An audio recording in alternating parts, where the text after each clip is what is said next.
Ladies and gentlemen, it's 7 o'clock. Let's get started. Are you ready? All right. That's a great idea, though. We should. Absolutely. In that case, if it's a winner. welcome everybody to the regular meeting of the Board of Directors of Coastside County Water District for April 12th, 2016. Joanne, roll call. Director Coverdale? Yes. Director Michelson? Yes. Director Flint? Here. Vice President Reynolds is absent. President Glassberg? Here. And with that, please stand and join me for the Pledge of Allegiance. I pledge allegiance to the flag of the United States of America and to the republic for which it stands, one nation, under God, indivisible, with liberty and justice for all. Amen. Is there anybody who would like to address the board on items that are not on the agenda? Seeing none, we will move on to consent calendar. And Director Flint, you reviewed the warrants? I did. Everything's okay? Nobody's going to jail or anything? Nope, everything looked good. I like the new format. That's the first time I'd seen it with the summary at the end. It looks really good. Yeah, it is nice, isn't it? Okay, any questions, concerns, any items that should be, the directors want pulled from the consent calendar? I kind of wondered if the budgeting reports could be typed with smaller print. Not enough ice cream during your keep, is that? I got some new glasses. Okay. I move we approve the consent calendar as. I'll second that. Okay, we have a motion and a second. All those in favor, please say aye. Aye. Aye. Opposed? Hearing none, the consent calendar is passed. Any meetings attended or comments from directors? Well, I've got a comment. My comment is I'm really going to miss working with the board. I have to step down because I have moved just outside of the boundaries of the service district, and unfortunately, it's a great place to be, but it is outside of the boundaries, so I'm going to have to say adios. It's been great, though. I've really enjoyed it. You know, the great work that you guys are doing, it's been a real privilege working with the board and the staff and everybody. Learned a lot about stuff I didn't know before about water, which is very interesting. You know, got the chance to go to Hetch Hetchy and see how that whole system works and see what a hydrologic marvel that thing really is. And so that was good. And, you know, I'm confident that you guys are going to keep working, you know, and doing the good things and all the good work that you're doing now, like, you know, the El Granada replacement project, increase in reliability and, you know, water service to the south end of town and things like that. And continuing to do the Denniston and San Vicente projects to, you know, kind of reduce the amount that we have to take from the SFPUC. So all that's good work, and I'm going to miss it. It was fun being part of it, and I'm not that far out of town, so you'll all have to come to the housewarming. That's great. And on behalf of the board, I'd like to thank you for your service. One of the things that I find with this is that each one of the members of this board have different strengths, and I think that's what makes it such a great board. And your expertise in the area of cities and planning, and I think has been really helpful as we've taken on some of these projects that you're talking about, and your knowledge of how cities work, which isn't always easy to understand, has been very helpful. And so I thank you for your service and for the strengths that you offered to the board. Appreciate that. Okay, moving on to... Can I make a comment? Of course. I just wanted to tell you that, you know, we really appreciate your service. And yeah, I'm sorry to hear that the boundary is creating an issue. But we appreciate your coming forward with it. And it's great because it'll give us a chance to decide how we want to, you know, select someone to replace you. But you're irreplaceable. And so I just want to make sure, you know, it's going to be a difficult job for us to find somebody with your talents and skills, and so you're going to be missed. Thanks for saying so. I wanted to make sure you knew that. Yeah. Appreciate it. Yeah, you have a great perspective, and you know, you bring a lot of planning and interaction with governmental agency experience that, you know, a lot of us are on the other side of that sometimes, and so it's nice to have an insider, you know, and a fresh perspective. So we're going to miss you, and thanks for your service. Yeah, and I would thank you also. Others have certainly touched on bringing planning expertise, and I think each one of us have something to contribute. And having worked in the planning department of the city, you know, which part of our district lies. I mean, you had intimate knowledge of how the planning process works, and the players, and, you know, the difficulty and challenges in getting things done. Another area not touched on, I will, because I was here during some pretty difficult years where this office was gained politically. Water code would have allowed you to sit here for another 180 days. And that has been used, and I think used in a way that was, I feel, detrimental to this district. And I really applaud you for your integrity and being honest and forthright with your move out of the district, and informing us, informing, you know, our ratepayers, and being really straightforward and honest, and not gaming the system, which shows me you had the integrity of the district as in mind, and the integrity of the office in mind, and not in any way devaluing that. Thank you. That I really appreciate. Thank you. Thanks. Okay. Any other directors' comments or meetings attended? Okay. We'll move on to general business, and the first item is the water audit for fiscal year 2013-14.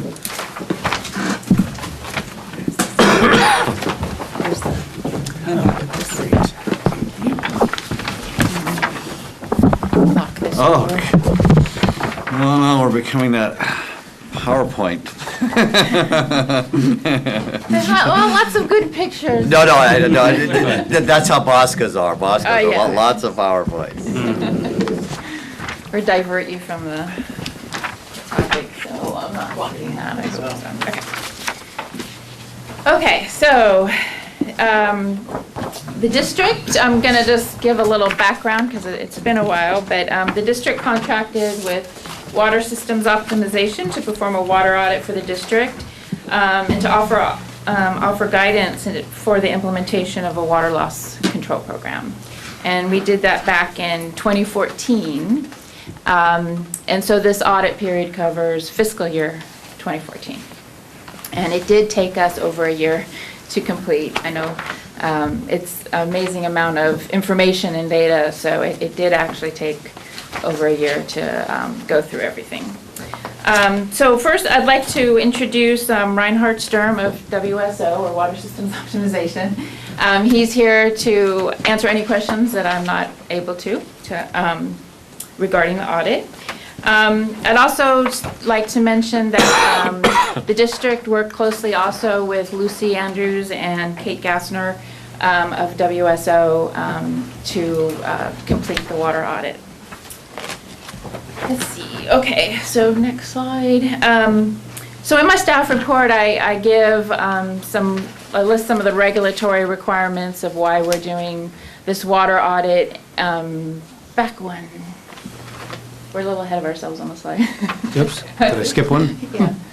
So the bullet points there, give some of the reasons why water agencies do the AWWA Manual 36 water audit methodology.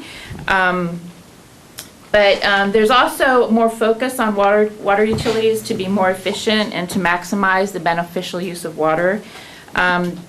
Best management practices and regulations have emphasized water loss control and performing a top-down water audit, which is what this one is. When we started working on this water audit, the M36 manual was in its 3rd edition, and during the water audit, they've come out with a 4th edition. So things are changing fast in this specialty. So in 2009, again, just a little background, we started using this methodology internally. There's a spreadsheet that AWWA offers as part of their guidance to guide you through the top-down water audit. And we started to perform those water audits every fiscal year.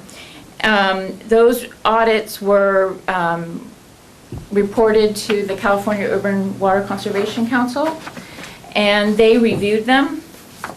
And what they found was we had questionable results in the water audits for some of the performance indicators. So some of the results were considered technically impossible. We performed too well as a water agency. So because the water audits came under scrutiny and under question, that's why we thought it was important to seek out experts in the field to help us with a water audit and try to, make sure that we're completing it correctly, and we refine the validation of it. So next slide. So this table here gives you a summary, basically, of our 2014 top-down water audit with the input volumes.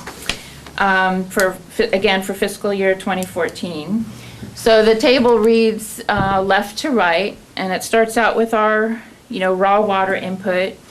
You'll notice at the top, we have the water exported to the cemetery, our raw water customer, and that's because this water audit is focused on our treated water. So basically everything that leaves the treatment plants and goes into our distribution system, that's the focus of this water audit. And since Skylon is a raw water customer, that volume was taken out and accounted for, though, obviously. Another item I'd like to point out is our average system pressure. That was something also that was calculated from our water audit. WSO was able to take our data from our different pressure zones, the number of connections and miles of pipe, and come up with an average pressure. So it's much lower than what I was estimating it to be. I was thinking it was a little higher than that, 80 to 90 I was thinking our average was, but it turns out that our pressure is closer, average pressure for overall the whole district is 74. Let's see. The other highlights on this would be the current annual real losses, CARL losses, at 39.18 million gallons. That is an important number, and we'll talk about it again later in the audit. And the non-revenue water at 51.37 million gallons. That's also an important number that comes up later in the audit. So any questions so far on the table itself? And I should mention, this table in the PowerPoint presentation differs slightly from the one that's in the executive summary, the numbers, just because the ones in the table are rounded off and these aren't. So for example, under the unbilled metered consumption, which is right here, it shows 0.03 million gallons. That's the amount of water that we have metered here at the district, but we don't bill ourselves. So it's not a very big amount, obviously, probably not significant overall, but if I don't round off the number, I put it in there so it's documented for you. Okay. So performance indicators. So in the past, we talked a lot about unaccounted for water, lost water. That was the terminology. And with this new methodology, although it's not so new anymore considering it was implemented in 2009, the terminology changes. So non-revenue water is a term that is used more now than lost water or unaccounted for water. And we show that as being, the percent is 7.6% of non-revenue water. If you do non-revenue as a percent of cost of the operating system, it's 2.8%. We have a term, apparent losses. So apparent losses generally have to do with, for example, if we have a problem with our billing system and we bill people wrong, like if meters fail and we have to estimate bills or something like that. Apparent losses are also if our meters aren't even just registering very accurately. So they're registering like very low, like instead of 99%, they're registering at like 80%. So those kind of losses in billing, those are what are in the apparent losses. They're not real losses, physical, like leaks in the system. It's more data handling and that sort of thing with our billing. So that was at 4.36 gallons per day per connection. And the real losses per service connection per day, which are the leaks, is 14.69 gallons. And so this was one of the performance indicators, these real losses per service connection per day, that our performance is really excellent, almost above the technical, theoretical, leak per day. So I put down the what the median real loss per service connection per day is for California, based on the utilities that have submitted information, and that is 36.6 gallons compared to our 14.69. So that's why you can see how it would be questioned. It's a really good performance there. Okay, so the next slide is the breakdown of our, what they call component analysis of our real losses.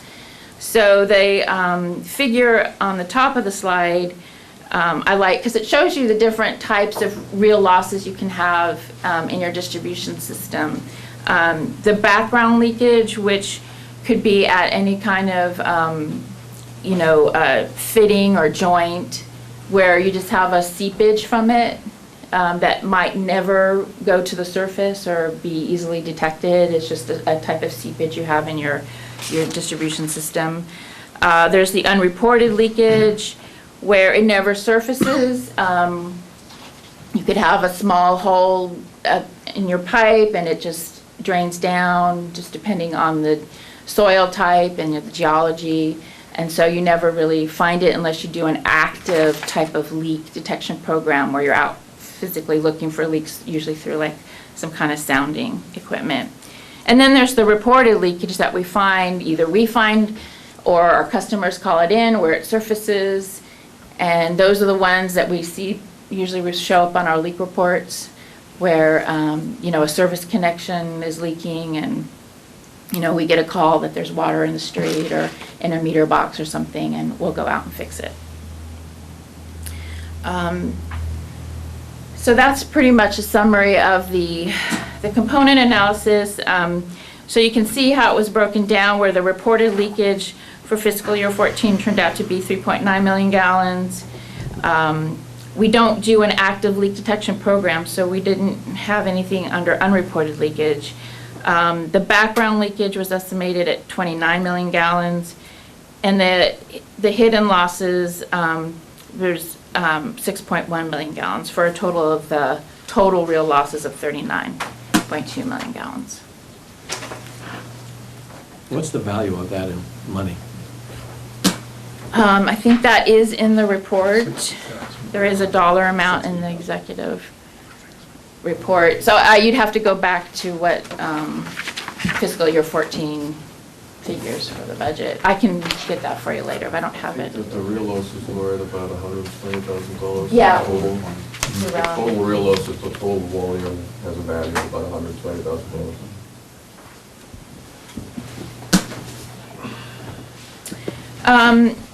So the next performance indicator that's important to this water audit is the infrastructure leak index, the ILI. And basically the ILI is a calculation. You take the current annual real losses and divide it by the unavoidable annual real losses. And for us, that came out to, for fiscal year 14, came out to be 0.95. So this, if it's less than 1, then that's less than the technical minimum. So again, we perform too good, so it throws up a question like, you know, there might be something wrong here, your results are too good. The median California ILI is 2.1. So as a comparison, you can see for other California utilities. The unavoidable annual real losses is calculated based on, I think it's like 5.4 gallons per mile of main of pipe per PSI of pressure and 0.15 gallons per service connection per PSI of pressure. So that's a calculated value based on how our system should perform based on our miles of pipe, our number of connections, and our pressure. So we're performing way better than what the technical minimum is. So that was kind of another red flag there. So because we had these issues of, with our ILI, WSO made some recommendations to try to help with our future audits and validating our numbers. And there were some areas also of concern with when we did some pressure testing in the system, and there were some areas of concern in certain pressure zones in the El Granada area, and so they made some recommendations regarding following up on our pressure zones. So one of the first recommendations, I'm just going to go over the top recommendations. They're not in any order of preference or priority, but these were the top recommendations that we should look at first to help with our next water audit. And the first recommendation is to install finished, or what I call effluent, water meters at our treatment plants to help verify the water that's actually going into the distribution system. So we have our raw water meters on our wells and at our turnouts for San Francisco and at Denniston treatment plant. But water, we lose some water and we reuse some water at the treatment plants. So it's important to try to get a measurement of what's actually being sent into the distribution system to get that number very good. We have with the influent meter that we have right now, we haven't worked out a way to test it, to validate it. We can calibrate the meter, but we haven't tested the actual volumes that go through it, and because we have some challenges with the configuration of the plant. So that's why we thought the best solution would be to put in a finished or an effluent meter at the plants to get a better number for what's actually going into the distribution system. And that would be true for both Denniston and Nunes. The other recommendation is to randomly test our small meters annually as operationally and financially possible. The reason we haven't been doing this, one of the challenges is you need a test bench to do this, and we don't have a test bench apparatus. Takes up some room and some time to set it up and calibrate it. So the testing that we do of meters, we have to send them out.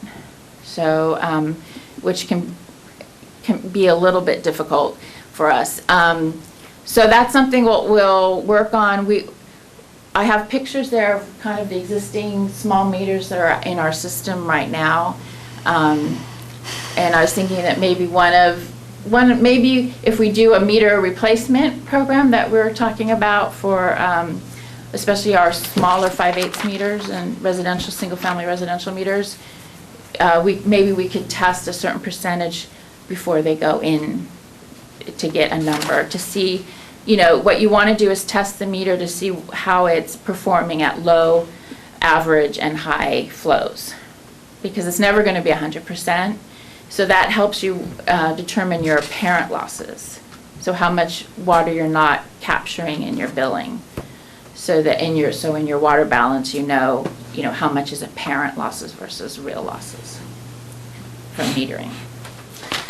The next recommendation is to adopt a large meter domestic meter testing and tracking program for volumetric accuracies of important revenue generating meters. So basically those would be our commercial customers or large multifamily. So basically 2 meters and larger, although that's somewhat arbitrary. We could decide large meters are 3 inches. So we have to really look at which meters are generating our most revenue. And these are expensive meters, so you really want to be able to test them what we call in situ, in site, which requires installing them a certain way with a bypass. So if you want to supply that customer while you're testing it, make sure the customer still has water. The water can bypass the meter while you're testing it and that sort of thing. And there has to be test ports. So it would require us changing our specifications for the installation of, you know, these larger meters at our larger commercial customers. So we could hire someone to come in that has the equipment and test the meters to see how well they're performing. And then we can make a decision of whether we need to replace them or fix them or leave them in place. Okay, the next recommendation is to consistently enter date timestamps that reflect the times of leak discovery and containment as exactly as possible.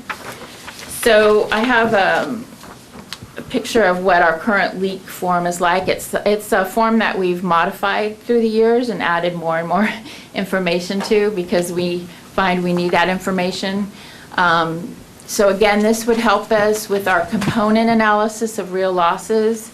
So the kind of information that we'll need to perform component analysis every year is the failure event type. You know, was it reported? You know, did we find it by doing some kind of leak detection program? So that's important to document. The category of the failure, was it a service connection? Was it a failure of a main? You know, what type of, you know, fixture was it that failed? Is it a valve, a hydrant, a blow off? You know, that sort of thing is important to document. The nature of the failure, was it a complete blowout? Was it just a pinhole leak? You know, how did that fixture fail or that pipe fail?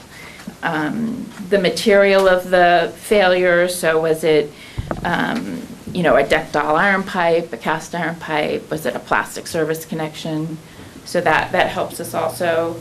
The suspected cause of the failure, was it defective material? Was it corrosive soils? Was it an improper installation? You know, try to understand why it failed. Soil conditions, and then how we repaired it. Did we put a plug in it? Did we put a clamp on it? Did we have to replace a section of pipe? So all of that information is good to track when you're looking at your leaks. And then the next one. So check all the pressure reducing valves for settings that achieve desired downstream pressure. So I mentioned earlier that we did some, as part of this water audit, we did some pressure testing. So I have some photos here. We have a picture of a pressure release valve in our distribution system. You can see the top of Johnny Bruce's head there. So we should check those to make sure they're operating correctly. I have a picture of the device that we put on the fire hydrants to do the pressure testing. It's a data logger, so you just screw that on to where, you know, the hose would be. That take the cap off, screw that on, and leave it for a specific time period, and it graphs out the data. It, you know, collects the data where then you can take that information and you can graph it and look at it and see the fluctuations in pressure. And see if there's an issue with your pressure zones. And so we did a couple rounds of pressure testing throughout the distribution system to take a look at that. So that's something that we will continue. And then I just wanted to thank, this was a big effort. It took a lot of staff and staff time. So I wanted to thank Joe Gastino, John Davis, John Bruce, Logan Duffy. They really helped us with the pressure testing and going out and doing all the field work we needed to do. And then Sean Donovan and Todd Schmidt, they helped us at the treatment plants and you know, gave us tours and tried to explain how the water is measured through the treatment plant and how it gets recycled and and how the influent meters are calibrated and that sort of thing. And then also to David and Mary, they helped a lot with submitting the consumption data from our utility billing system to the consultants so that they could review that. So it really was a big effort. And so now if you have any questions regarding the audit or the findings and the recommendations. Questions? I don't recall ever seeing one this thorough. This is pretty good. This is actually some really good information here. I think we were doing the back of the envelope up until this point. How are we doing in years past? Well, we were doing more the kind of the unaccounted for water, where you just try to come up with this percentage of water you don't know where it went, kind of. Yeah, I think figure. it was best guesstimate. Yeah. I wish we had something this comprehensive from 10-15-year pre-El Granada pipeline replacement. It would really be interesting to point the finger at, boy, this is partially why we did these infrastructure upgrades, because I bet that number would be pretty significant, because that pipe was. We saw dramatic change in unaccounted for water after we started the new pipeline. Yeah, It was significant. It would just be really nice to really put our finger on it. I think we can pretty safely put our finger on it. Yes. Right now. This is why we do this at CCWD. This is why we care about infrastructure. This is why, sorry we raise rates the way we do, but it goes towards a good end in maintaining a robust water system to the point where it is suspiciously good. Wow, that's amazing. Thank you.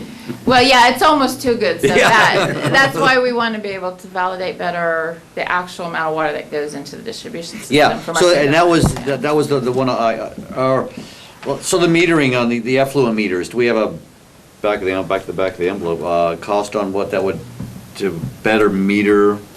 water Those are inlet? in this year's CIP. Newness meter we have in there at $50,000. And the Denniston meter will be part of the Denniston Booster Station Oh, okay. project. It'll be included in that. Yeah, great. Thank you. This was a good one. Thank you. Kathleen, could you describe the requirement for this water audit on a ongoing basis?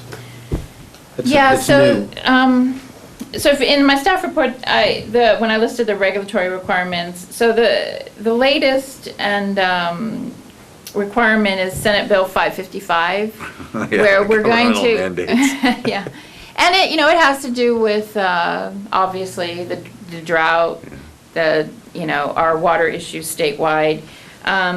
We're going to have to submit to the Department of Water Resources one of these type of audits, what they call the top to bottom audit, using AWWA's methodology in Manual 36 annually, starting October 2017. So our timing is very good on this. So that they're going to collect this data. I don't know what they're going to do with it. They're probably, they'll come up with better statistics for how all California agencies are performing, come up with better averages and, and compare agencies. And, obviously, usually they, make some adjustments after they receive the first couple years' worth of data, depending on how agencies perform. But, with water being more expensive and, with different concerns about over pumping groundwater and that sort of thing, measurement of water is going to be very critical in the future. So I have a question and I have a comment, if I may. Please. My question is, given the fact that we're less than half of what the average performance is in a district, do we need to spend any money on water conservation? I mean, truthfully, all this metering and stuff, if we're this accurate, aren't we already ahead of the game? So that's my question. Well, I guess one of the questions, are we really that accurate, or is it that we don't have a good volume that's going into our distribution systems? Mm-hmm. So we may be underestimating the real losses. Mm-hmm.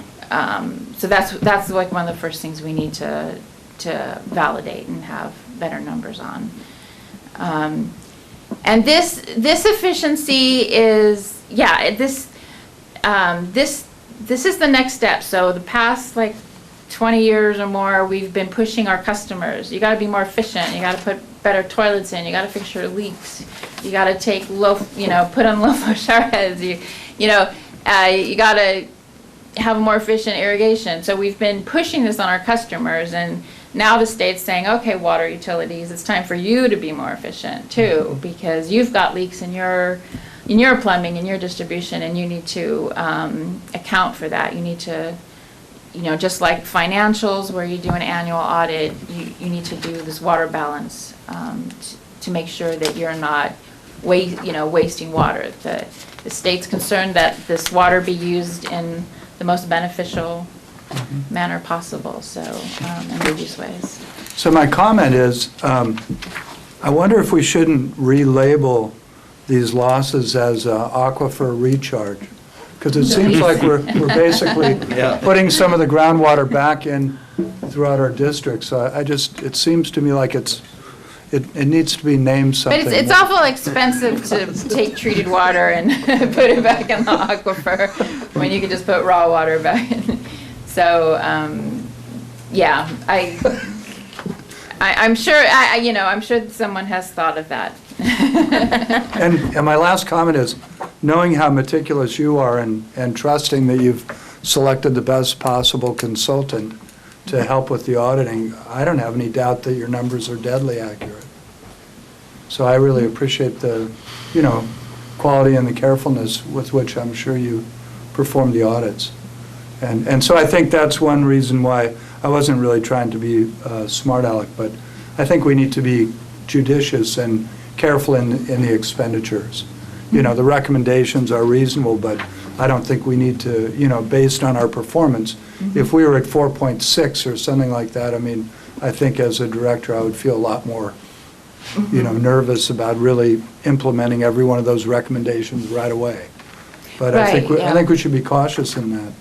And the ones at the treatment plant, I think, make a lot of sense, but some of the other recommendations, I think, are, interesting, but... The pressure one, it is related more to real losses, because if you have these large fluctuations in pressure and excessively high pressures, it really stresses your infrastructure. And, it's expensive to replace infrastructure, so we really want to, get as many years out of it as possible. So, but I agree, and the consultants agree, that the best place to start is probably looking at the treatment plants and how much water is actually leaving the treatment plant and going into the distribution system. That is going to tell us a lot, like if we can, validate that number and have a better defense for it, for our real losses. So it does make sense to take it one step at a time and not just implement everything at once. And what was the cost of the audit? I forgot. We had signed the contract for up to $140,000, and I think we spent around $136,000. So is that a number, if the state's going to require us to do an audit every year, is that a number that we need to put in our budget every year? Whatever the magic number should be. Yeah, we've had this conversation internally. So, hopefully this audit sets it up so that I can do this audit, or with help from everyone in the district, annually, so we wouldn't have to hire consultants to do it. But one of the, with SB 555, the way it's worded is it has to be a validated audit by a third party, and we haven't figured out exactly how DWR is going to interpret that and put that requirement on us. So it could be that we have to hire a consultant. It could be that I'm able to get certified or trained and they let us self-validate. I'm not sure.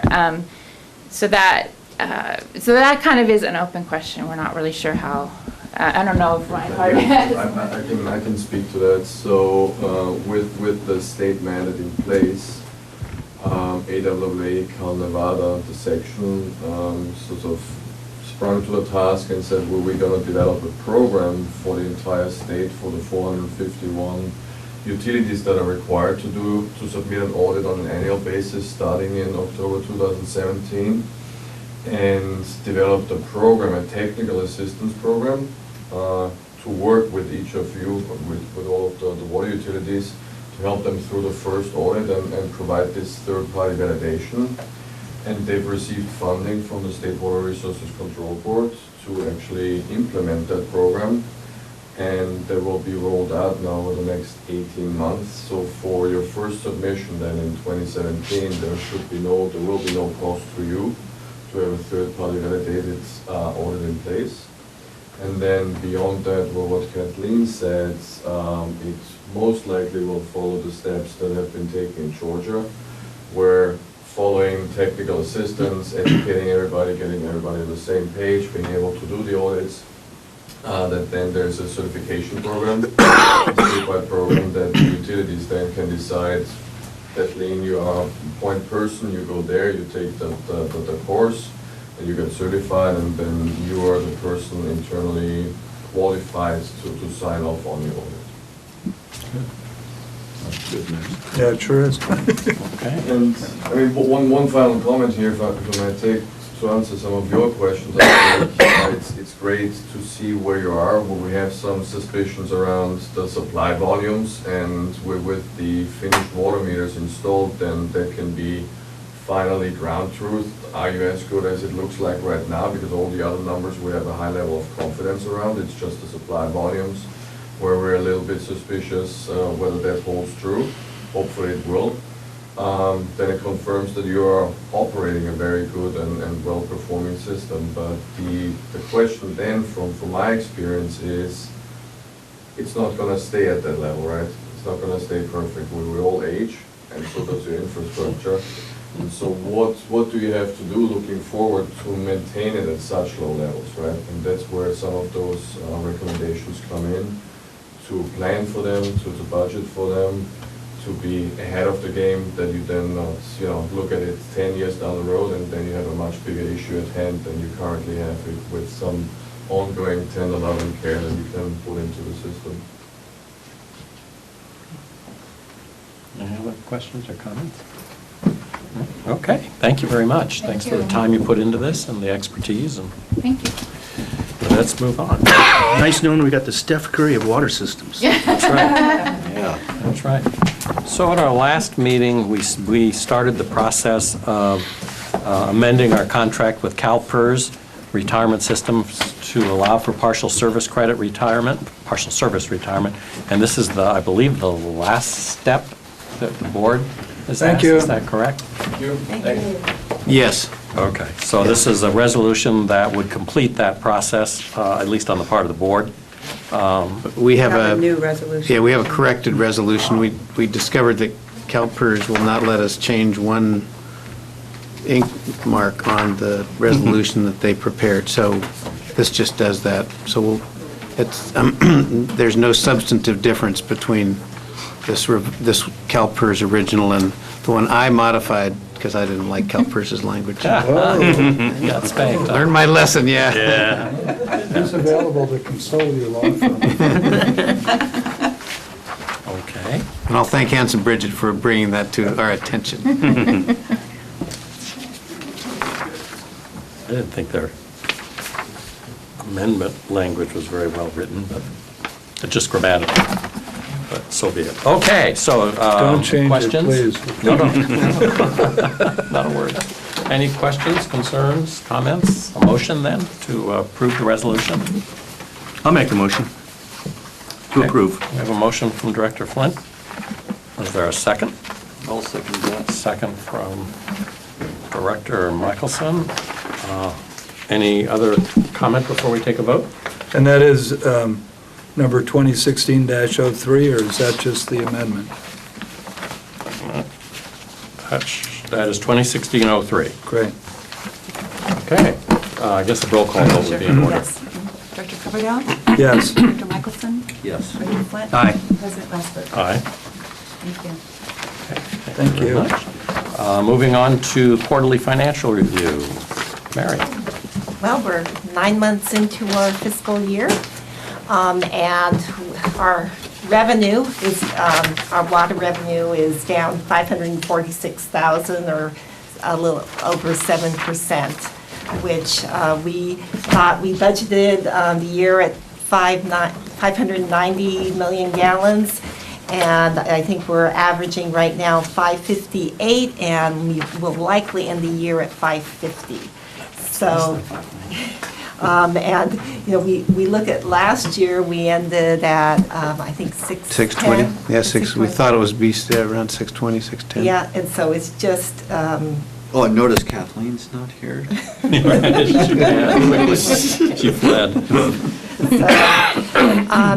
the good news is that we've had, you know, some additional property taxes and ERAF revenue to offset the revenue loss. We also have been very frugal about our expenses. One of the you know, big areas right now is savings on San Francisco water, and we have saved $190,000 year to date. And largely that happened in this past quarter, largely to Joe's staff, but wonderful you know, work in managing and getting water out of Denniston and the Palacitas wells that we're very grateful for. We also have had, you know, kept vacancies and personnel vacancies that contribute to cost savings.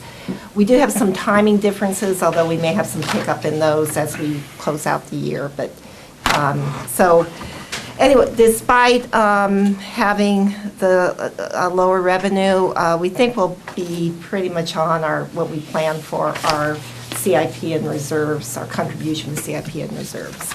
So, any questions? Question? In terms of CIP, we are also below what we had planned. We had planned to spend around $4.2 million, and we're at $3 million, but that's largely because of savings that, you know, from the El Dorado final phase project. So It's not a savings, we managed our project a little tighter than we Right. originally did. That's what it was. that's definitely. That's exactly what it was. Yeah. We didn't go for the first round proposal. That's right. Oh, no, we beat them. We changed the whole project and saved a fortune. A fortune. How much was it, at 1 point what? 1.2. Yeah, a couple bucks. And it was over Million. 2 of the original proposal, right? Yeah. Well, 3, it was It was at 3. Did it 3, yeah, so that's, That's good. Okay. Well, that's good news, isn't it? It's pretty amazing to have a 10% reduction in water, you know, sales, and still come out on, you know, on target, right? I mean, it's, Good management. you know, it is, well, it isn't because it was predicted, but it sure worked out in our favor. Pretty nice. Be tough to come up with that extra money right now, wouldn't it? Yes, so. Good. Okay, thank you. Next item on the agenda is approval of a salary schedule. My understanding is that it reflects what our collective bargaining agreement requires coming into next year, but that this is really more of a requirement of CalPERS.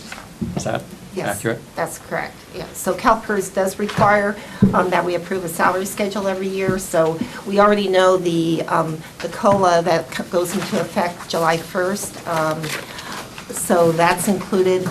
The other piece, though, is that we had an audit with CalPERS, and one of the points is that we needed to make some changes. Our administrative assistant, who does all the board work for us since 2003, CalPERS wanted a reclassification of the special compensation. So we're shifting the pay into just the regular base pay. So it's no dollar impact. It's just where CalPERS accounts for the pay. It's better for retirement anyway. Okay, so any questions, concerns? Is that informational, or No, do we need that's to we approve need to that? actually approve it, Yeah, so we okay. need a motion. Hearing no further discussion, is there a motion to approve the salary schedule for 16, 17? I'll second And that. a second, and roll call vote? Yes. Director Coverdell? Aye. Director Michelson? Aye. Director Flint? Aye. President Glassberg? Aye.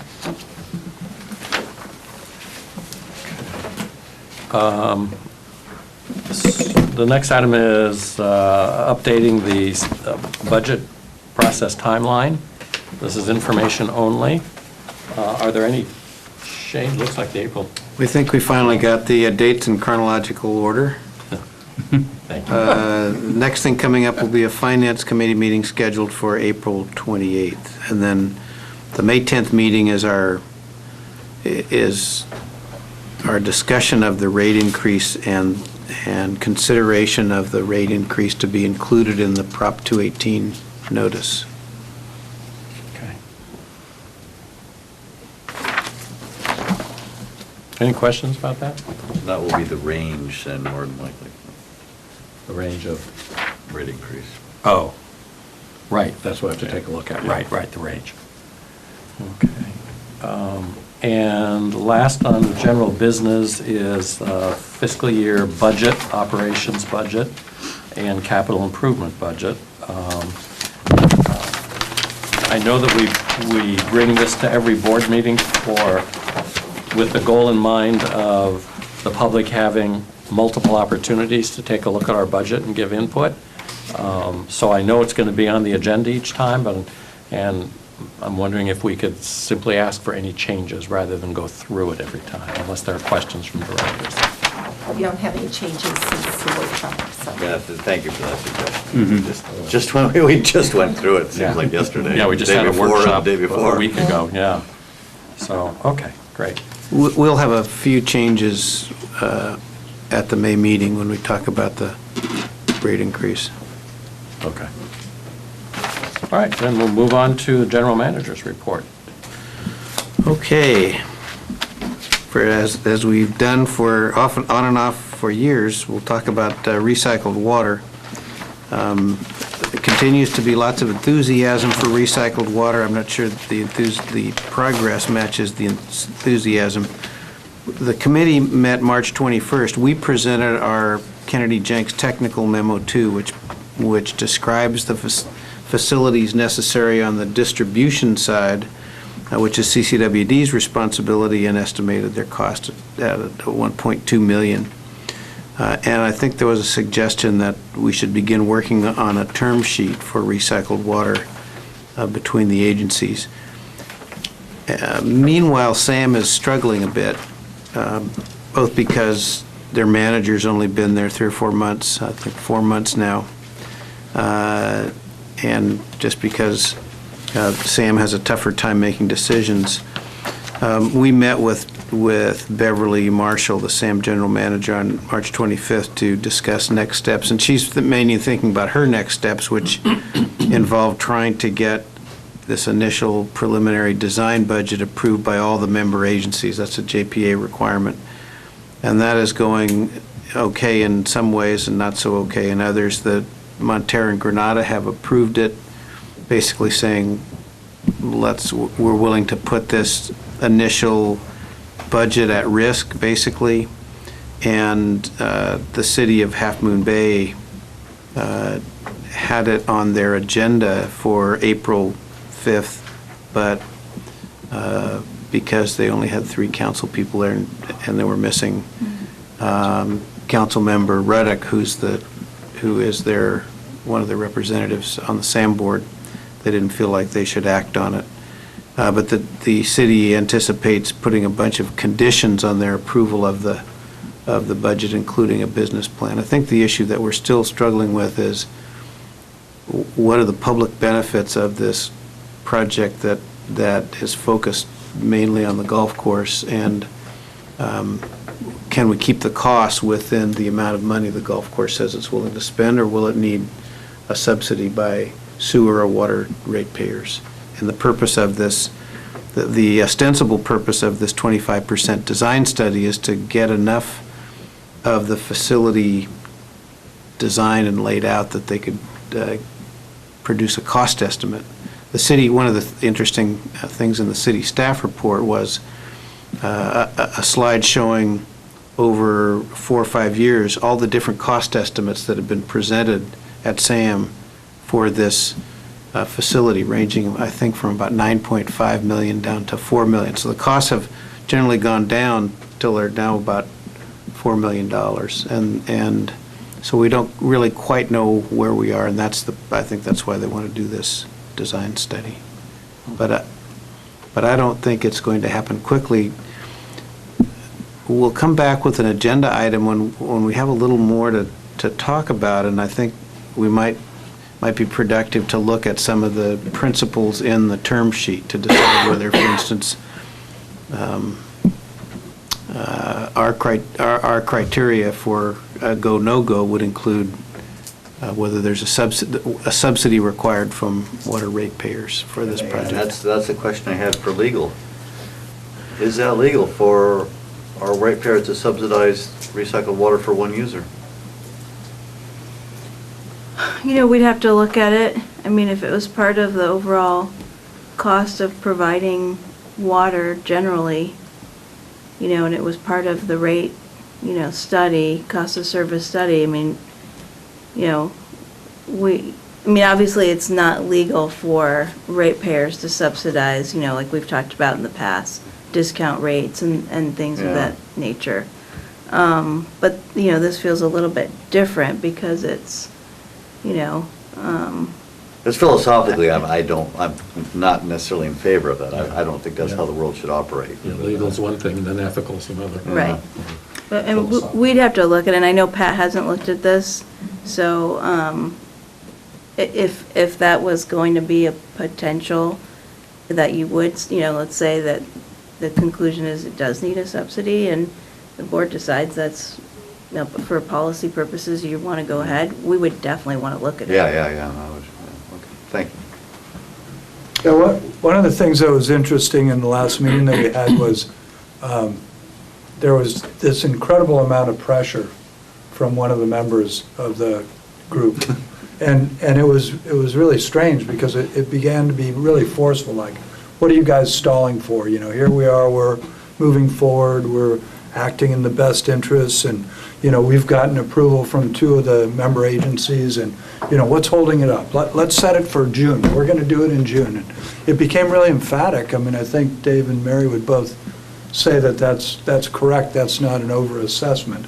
And is he talking to us or? Yeah, to us. Oh, no, directed at Coastside County, like, what are you guys going to do? And we need to really get this thing going. And, we try to get it going before. And, here's Bruce Russell, and he's all ready. And it was kind of interesting because it really became sort of a, onus on us kind of situation. And, none of us overreacted to it. It didn't end up being a negative situation, but you could just feel the pressure. And it's so strange because where we all are is, what are the terms? And there's this desire, Russell brought a contract. And he said, well, here's a contract, it's not 300 pages, it's a reasonable contract, it's, 10 pages or 12 pages, and it works for another, golf course that's buying water from a, water purveyor. And so there's a lot of, that's the thing that's frustrating in these meetings. There's all this enthusiasm, but there are no, realities in terms of, I'll bring 5 marbles and, you bring 5 marbles and, we'll share them all together. So it's kind of frustrating at this point because you can feel the emotion of wanting to do it, but you can see that the situation isn't created to allow it to occur in a way that protects everyone involved. And so it's hard to know what to do. And of course, the wild part was there's a tremendous change in the part of Sam's general manager of willingness, because 2 months ago the report was, well, I'm new and just getting started, we've got all these things we've got to get organized. And by the end of the meeting, that isn't what I heard at all. I mean, it was, top of her priority list going forward, managing salmon. So it's just, I want to tell you that I don't know how to describe it well, but it's been extremely interesting to see the push and all, you know, and I'm enthusiastic, so, you know, I don't mind that, but there's this big push and you keep kind of looking back and, you know, thinking, let's put something in writing that people can begin to understand and analyze and make sure it's happening. And so we were to meet, you know, and the meeting has been canceled because the city did not act on it. And I didn't really know why, but you know, I got the email today. I was sort of frustrated because, you know, the people who represent the city seem enthusiastic as well. They had a conflict with they needed to schedule a SAM budget workshop, and the date we had planned to have the recycle committee meeting was the only day that worked or something, so they were just having to balance those priorities. So I'd just like your encouragement to drag feet because, you know, I'm tired of getting pushed along and then, you know, somebody else is. Well, dragging I certainly feet, want to so. see terms, and I certainly want to see impact to ratepayers, so I think we're being absolutely reasonable, and I think we're doing due diligence of this board. It's just. Well, we don't even know what it's going to cost at this point. Yeah. So until the city decides what restrictions it's going to put, or if it approves that part and we get the 25% plans done, or Sam does, I guess, then we have a money figure. I'm unclear why anybody would have an expectation that we would blindly move forward with committing millions of dollars when we don't even. No, how many millions? Sounds like election year rhetoric. I think that's the purpose of that's the understood purpose of the 25% design study, and in the discussions at SAM and the member agencies, there's acknowledgement that the cost of the study, which is about $185,000, around that number, is a risk that SAM will be taking. The understanding is clear that the water district is not going to pay if we don't have a feasible project. So, you know, SAM is very enthusiastic, and SAM and its member agencies have indicated a willingness to kind of put that money at risk to try to make the project go forward. So we've been pretty clear that that's not something that the water district will pay if we don't have a feasible project. That's a huge step, in my opinion, by the way. Yeah. Yeah, So and there's big lots of change. enthusiasm. A big change. No, and thank you for your attending those meetings. I mean, I'm learning a lot. So I thought about making this an agenda item. I know we can spend a lot of time discussing it. And, you know, when Patrick's here, he's getting more and more nervous, you know, we're getting outside the bounds of the bracket, so. But it doesn't sound like we're ready for it, is it? Well, when I can think of a way to, you know, productively put before the board some decision you could consider, like on the terms or something like that, I think that would be a good time to bring it back. And we may be close to that, I'm not sure. San Francisco water supply availability, it's all good news in terms of San Francisco water supply availability. I gave you their water supply availability estimate, which, you know, I don't, you have to be educated in San Francisco speak to know how to interpret this. You know, I think it's, the key sentence is, Don't worry, let's see, San Francisco will not request further action of its customers beyond the current State Water Resources Control Board mandatory conservation requirements. So that means that, you know, in essence, they have reduced their conservation ask a bit from 10% voluntary to whatever, for us, 10% voluntary to our 8% conservation standard from the state. So that's good news. As always, that picture can be affected by things the state does. And since the Tuolumne is a tributary to the San Joaquin and the San Joaquin to the Delta, and there's huge issues, you know, we're always going to be subject to some volatility there and uncertainty. But the picture looks good right now. And I think that was it. You don't happen to know A scheduled completion date for Calavera, Steve? No, I thought it was like when we visited, I thought they were talking about October of this year. it's probably, they keep discovering new things they have to address. It's Yeah, I probably think at it's least a pushed out. year or two out. Yeah, it's not, Yeah. it's not gonna make. But they're starting to fill it. They've got water in it. Yeah, it's 29%. They're making use of the volume. Another thing I'll mention is just the progress, and Joe may have something in his report on this, progress on our El Granada Final Phase project. We've got the pipe drilled and pulled underneath the creek with no incident. That all went very smoothly. No problems. Since then, I guess one way of looking at it is we have, the contractor has demonstrated to us the wisdom of the approach we took in his attempt to get down to the point where he can connect to the pipe they pulled under the creek. He's getting a lot of water, and it's difficult to deal with all that water. He thinks he has a plan now, but had we needed to go the 40 feet down that we were talking about for a jack and bore project. 20 of it would have been under the water table? Yes, 20, it would have been a massive amount of, massive amount of water. But overall, that project is going well, and we should be finished with it by the end of April, first week of May. The contractor, Mark Stolowski, has done a real good job of doing a relationship with the folks down there. He knows everybody now. He's getting rid of his water through, a friendly arrangement he's made with Tom Menida. So they're doing a good job, and our inspection is right on top of everything. One of the neighbors on Purissima even invited our inspector over to dinner, so I said, okay, well, I know our public outreach on Purissima is going well. So, good job, Joe. So it's all, that project is going well.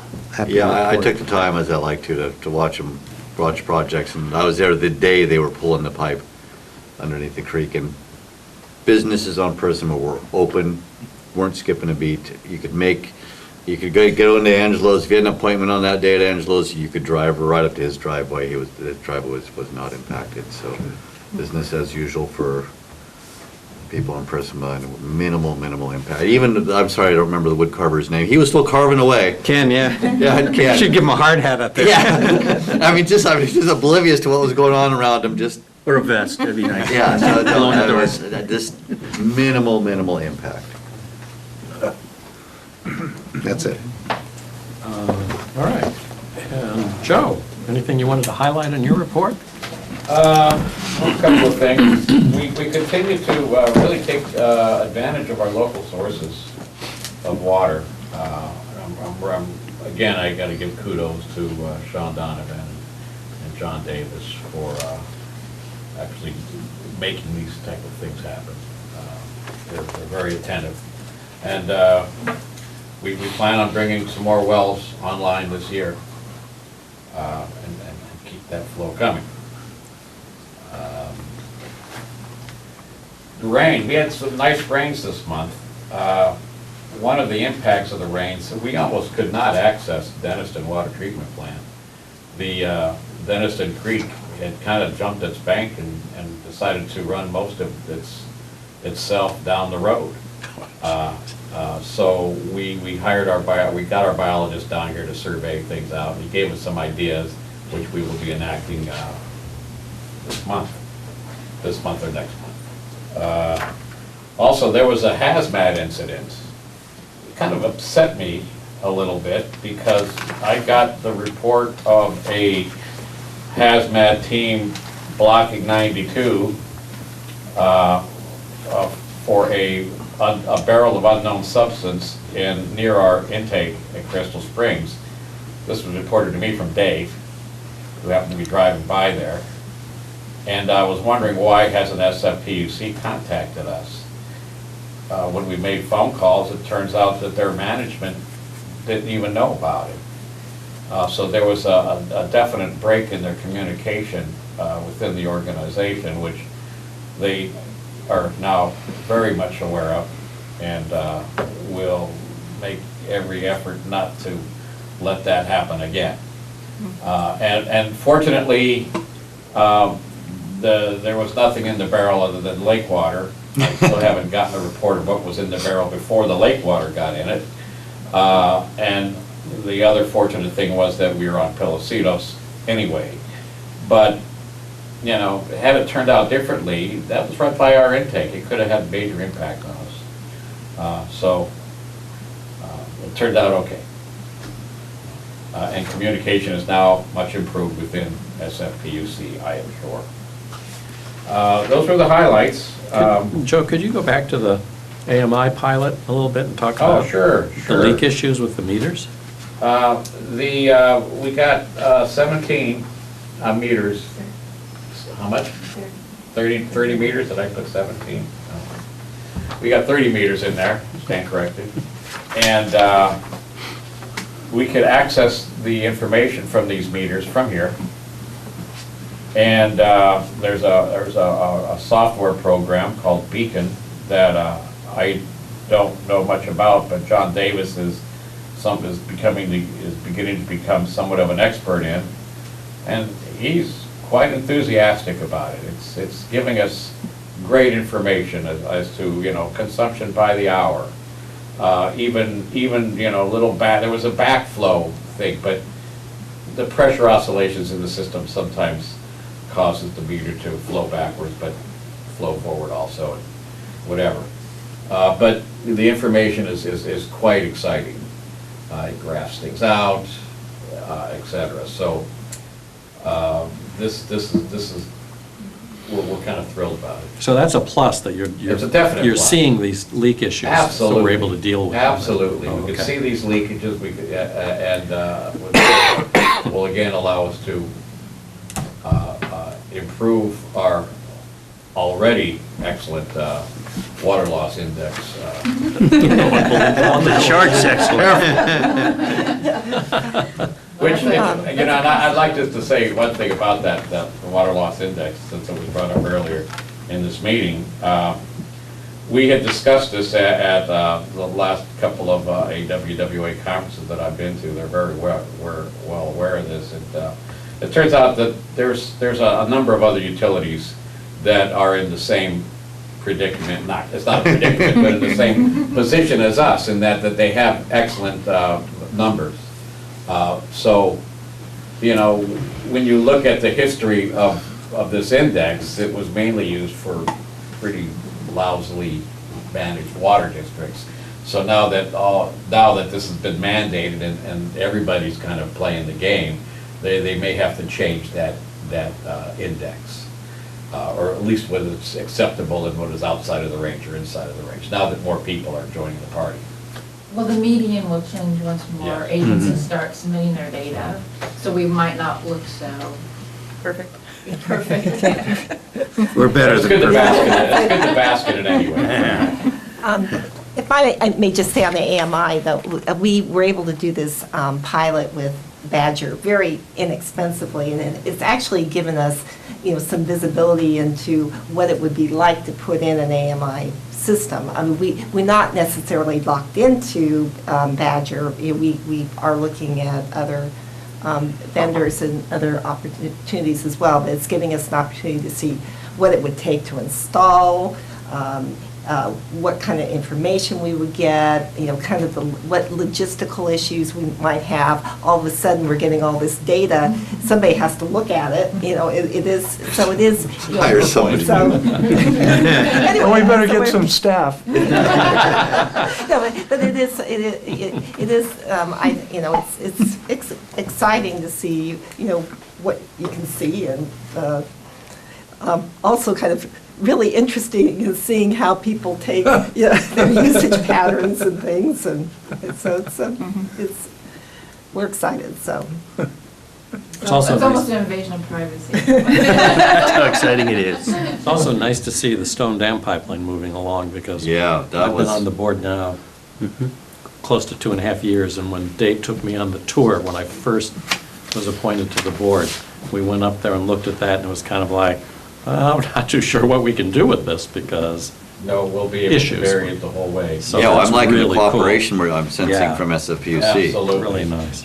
And you know, the other thing that will help is the fish screen will now be at the bottom of the hill, which will alleviate having to stop the flow. Clean the screen. You know, clearing out the fish screen, you know, which introduces air, causes trouble with the treatment plant.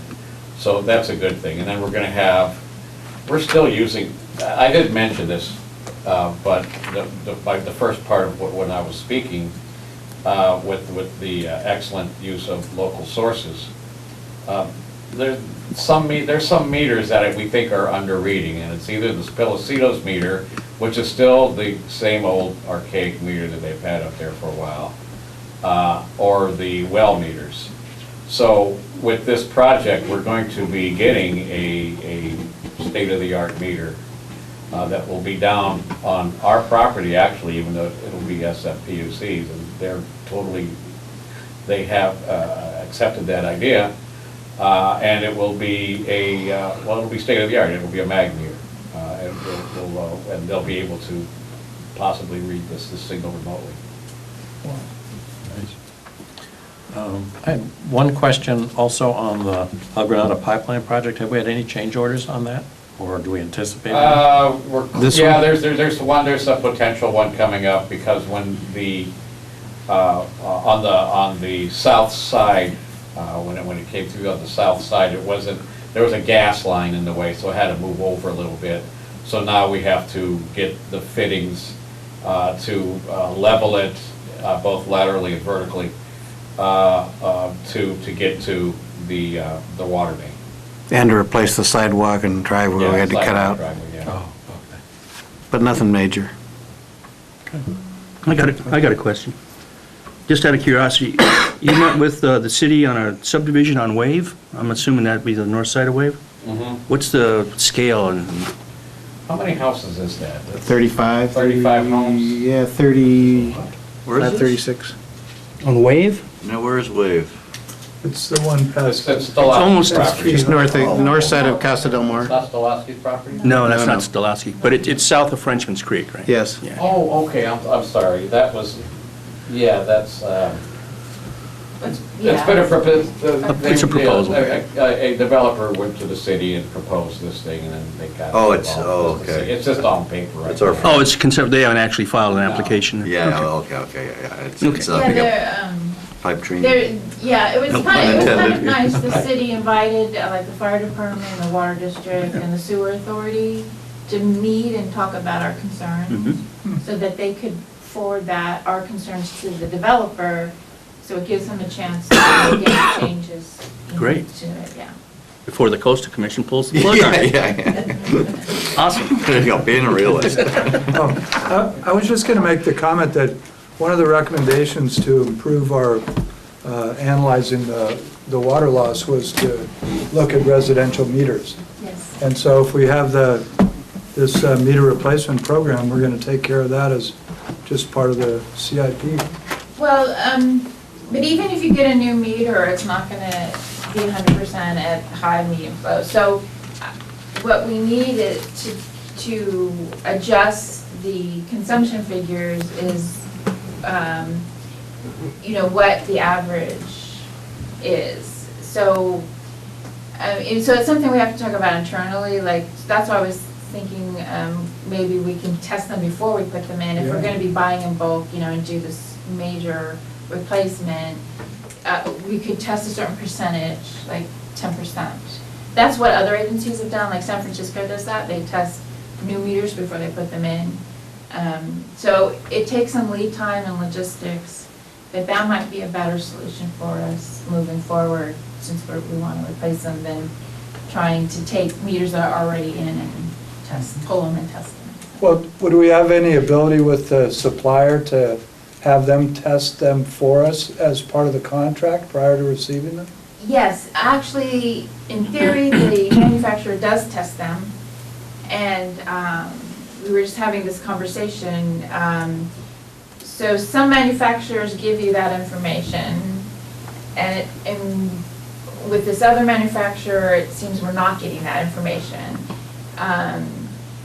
So it'll take some research. I need to contact the manufacturers of the meters to see if they can forward that to me, and we could use that too.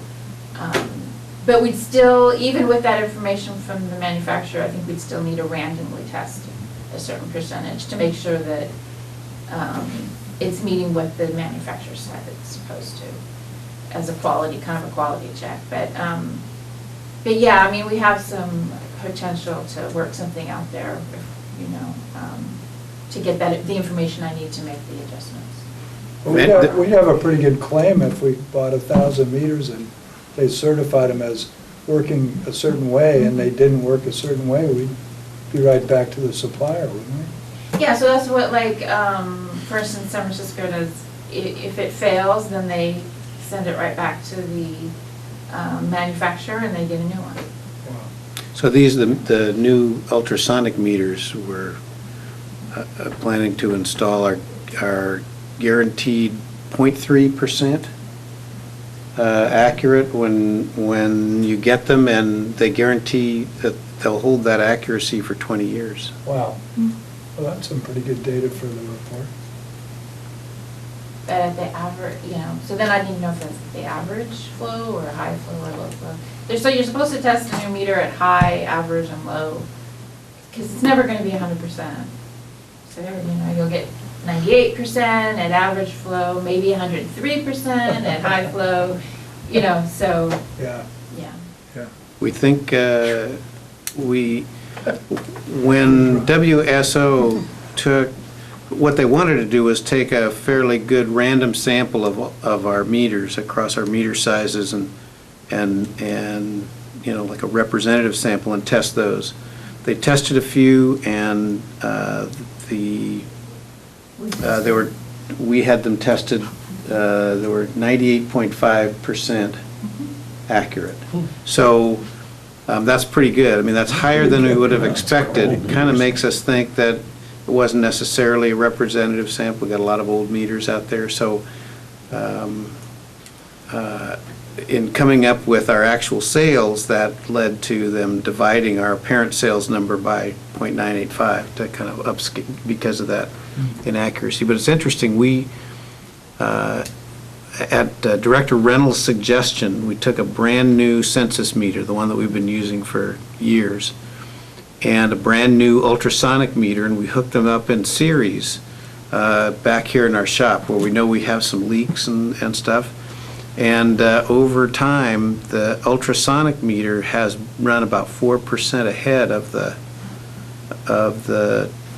new census meter, which is kind of what we expected. We thought, well, if you've got a very slow leak, the detection threshold and the accuracy at very low flows for the ultrasonic is much better. So it would be interesting if in replacing all our meters, we got a if that were a typical result. What we're losing. And Anyway. we tested one of the large meters in situ. We did find one meter that wasn't working at all. Wow. And it was a new meter. It was only a couple years old. I think a rock or something got stuck into it. Some piece of, and it jammed it. And so we were able to fix it on site to get it running, but we never, so that's why, so things like that, that you don't expect. So even new meters can have issues, so it's good to get out and look at them, and especially your you prioritizing based on the revenue they provide to justify the cost and, 21st century technology. You have to remember that every meter is wrong. And the more meters you have, the less, this is the big problem with the sewer authority. Remember my first meeting there 20 years ago, everybody's talking about, well, because of your metering, I have to pay more, and therefore that meter's wrong. So, it's like if you have two watches and they have slightly different times, well, what time is it? That's kind of, metering is it's frustrating, and we're dealing now with significant metering discrepancies, off and on significant metering discrepancies as we try to reconcile San Francisco's billing meter, the Nunes influent meter, all of our wells, things like that. So the accuracy of metering is a constant subject for us here.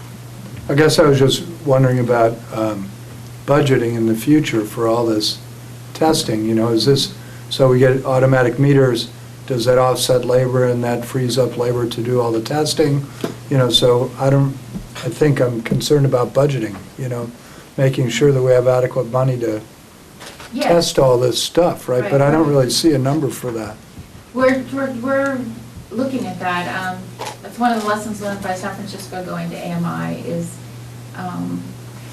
now they need more labor for maintenance and, yeah, so putting in AMI doesn't solve all your maintenance and labor issues with meters. It's just kind of a different shift in labor. And, so it's good to recognize that and, figure out what's going to work best for your utility. Yeah, it's like the savings with a toll bridge, right? Once it's paid for, we'll stop the toll. Never end. Always goes up Gotta for keep some paying. unknown reason. I don't understand that, but. The price Yeah, of stamps and- is going down, though. Yeah, I was What is- shocked. Sales tax? No, Stamps. Well, postage sales stamps. tax is going down in the city, too. Yeah. Yeah, they'll pass another one, don't worry. Saving We'll be a right fortune. back up there. Okay, any agenda I'm gonna items buy a from lot of directors stuff for once they future do, I meetings? know that. Hearing none, this meeting is adjourned. Almost a record on you. I can't stand the pressure, Ken. Well, that's why I kept talking.